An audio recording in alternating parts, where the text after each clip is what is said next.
Donc du coup, tu as conçu les chorégraphies de 2 des spectacles qui tournent actuellement? Oui, c'est ça. Moi j'ai conçu les chorégraphies de Prophétie qui tourne à Lyon et de Utopia qui tourne ici, à Orléans. Et comment ça s'est passé en fait?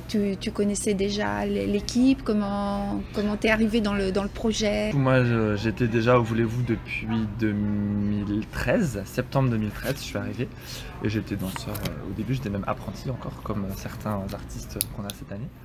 Et du coup je suis passé professionnel l'année d'après et titulaire et j'ai pris le poste de capitaine, de responsable des répétitions et de la troupe la même année puisque la capitaine s'en allait et que voilà, Laurent avait confiance en moi.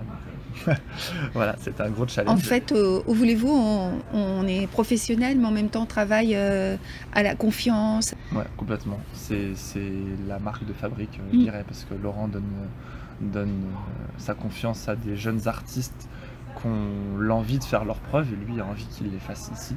Donc du coup, il est là-dessus, il n'a pas peur d'oser et il essaye de prendre des gens qui créent pour la première fois, s'il décèle le talent chez ces gens-là, il essaye de le faire comme ça. Donc c'est à la suite de ma 3e ou 4e année ici, 3e, que du coup il m'a proposé, il m'a dit l'année prochaine on change de spectacle, je voudrais que tu sois chorégraphe et que tu chorégraphies l'intégralité du spectacle. Alors pour le coup c'est lui qui imagine, si j'ai bien compris, le spectacle en lui-même. Ouais, il a la mise en scène, l'écriture, il écrit certaines chansons, il compose certaines musiques. Sur Prophétie, il a fait quasiment l'intégralité du spectacle. Au niveau des enfin toute la mise en scène, c'est lui. Il a fait 99% des sons qu'on entend dans le spectacle. Et puis il a écrit pas mal de chansons. Sur Utopia, il s'est un peu moins penché sur le travail d'écriture parce qu'il avait moins de temps. Mais pour le coup, il a signé toute la mise en scène, encore une fois. Et il m'a un petit peu intégré dedans aussi cette année pour que je commence à voir un petit peu à quoi ça ressemble et préparer la suite. Et c'est pas trop difficile justement parce que j'ai l'impression qu'il a tellement de talent, de savoir, d'imagination et de corde à son arc qu'un jeune professionnel arrive quand même à placer ses idées, à imposer. Comment ça s'articule? Avec le temps, oui, parce qu'au début, quand il voyait un talent en moi que même moi parfois je soupçonnais pas, où je me disais c'est chouette, j'ai envie de faire ça, mais c'est quand même vachement osé de sa part de tout me balancer comme ça et de me dire vas-y, fais le truc quoi. Donc sur le premier spectacle, il m'a beaucoup guidé, je lui montrais régulièrement où j'en étais dans mes créations et il me disait, il me donnait plus que son avis, il me disait ça correspond pas à ce que j'avais imaginé, tout ça. Puis avec le temps, maintenant on a joué Prophétie pendant 3 ans, donc on l'a fait évoluer et puis sur Utopia, il m'a dit dès le début, dès la création, qu'il voulait pas seulement que je signe la chorégraphie, mais que je sois force de proposition sur la mise en scène, que j'aille le contredire et le pousser dans ses retranchements pour le confronter à d'autres idées, donc sous-entendu les miennes aussi. Et du coup, on en a profité pour... ouais, en fait, c'est un vrai échange, un vrai dialogue. Ouais, de plus en plus. Et puis moi, j'ose de plus en plus lui dire, oui. Ce que tu as fait, je le ressens pas, ça me plaît pas trop. Quelquefois, on n'est pas d'accord et c'est très bien. Et puis il y a des fois, on est d'accord tous les deux pour dire que ça nous plaît pas trop, que ce soit de son côté ou du mien. Donc, Et là, sur les spectacles qui tournent en dehors du Voulez-vous où nous sommes, comment ça se passe en fait?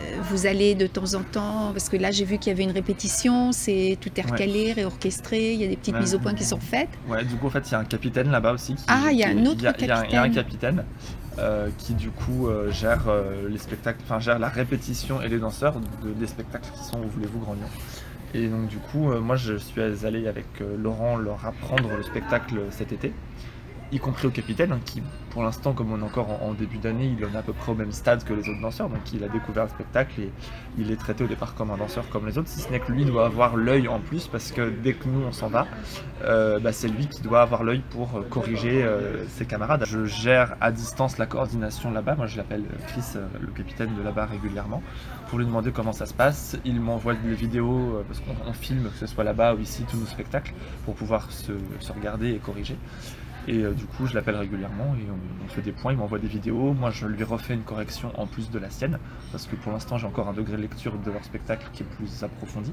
Et bien après, les choses se font tranquillement, ils prennent possession du spectacle et maintenant ils commencent Il y a un bel à échange entre vous tous, Ouais. en fait. Il y a une solidarité, il y a un partenariat, il y a une ouverture d'esprit. Artistiquement, il y a de la tolérance, si je Ouais, comprends bien ouais, c'est ça, parce que ce que du l'on coup, vient de dire. on a chacun des forces et des faiblesses qui sont différentes, et du coup, on s'appuie les uns sur les autres. Par exemple, le spectacle Caprice, qui est la revue Musical, elle a été lancée d'abord à Lyon l'année dernière, et c'est Chris qui l'a chorégraphiée entièrement. Donc du coup, là-dessus, moi j'ai repris ses chorégraphies, j'ai pas créé des nouvelles choses, et du coup, au même titre que je lui demande de me tenir au courant de l'avancement de Prophétie à Lyon, moi je lui envoie des vidéos de Caprice ici qu'on a lancé cette saison, et il me dit bah voilà, ça je pense que ce serait mieux comme ça, et voilà, enfin là où nous on voit pas forcément certaines choses, lui le voit, et inversement. Donc du coup on s'aide comme ça. Oui, pour vous, l'important, c'est que les spectacles soient beaux, que ça tourne, ça soit calé. Ouais. Il y a les affaires que ce d'ego, soit- de tout ça. C'est pas trop votre truc, si je Non, comprends bien. bah, C'est pas l'esprit de voulez-vous. Ça arrive de temps en temps, mais ça a pas, c'est pas son. On fait en sorte que ça n'arrive pas, enfin, ça n'a pas sa place ici. C'est pas l'esprit qu'on veut y mettre. Évidemment, tout n'est pas toujours Non, bah bien sûr. Mais on fait en sorte que ça se passe le Mais mieux possible. Et quand on notre... sent qu'il y a quelque chose, on crève l'abcès. Enfin, il n'y a pas d'ego mal placé ou de choses comme ça. Enfin, en tout cas, ça n'a pas lieu. On est partenaires en fait. Voilà, c'est une belle équipe de partenaires, un climat de confiance. Vous ne vous ménagez pas quand il y a besoin de dire, mais malgré tout, il y a de l'humanité. Oui, bien sûr, complètement. Mais je pense que ça se ressent aussi au niveau des spectacles, au niveau de tout ça, le public, C'est hyper important. il doit avoir quand même, il me semble, enfin là je vais revoir ce soir, mais je pense que votre cohésion, votre complicité, tout ça, ça transparaît quand même sur scène. Complètement. On a beaucoup d'interactions sur le spectacle, encore plus sur Utopia, on a beaucoup d'interactions entre nous, plus qu'avant, et avec le public aussi. On a toujours eu sur nos spectacles, c'est un peu notre signature, mais il y en a encore plus maintenant, et du coup c'est obligatoire de s'entendre bien et de rigoler, de prendre le temps de relâcher la pression avant, puisque c'est vrai que surtout sur Utopia, ce serait bizarre d'être jovial et rigolo et drôle sur scène, et puis une fois sorti du rideau, personne se parle, alors ce serait très étrange, je pense. Enfin, on pourrait pas être comme ça sur scène, ou alors ce serait faux, ce serait pas sincère, et les gens le ressentent d'une manière ou d'une autre, c'est sûr. Ben merci en tout cas, j'ai hâte de ressentir là. Bonne suite de préparation, et puis à tout à l'heure sur scène, en fait, au pied de la scène pour ce qui me concerne. Ouais, bon spectacle. Merci.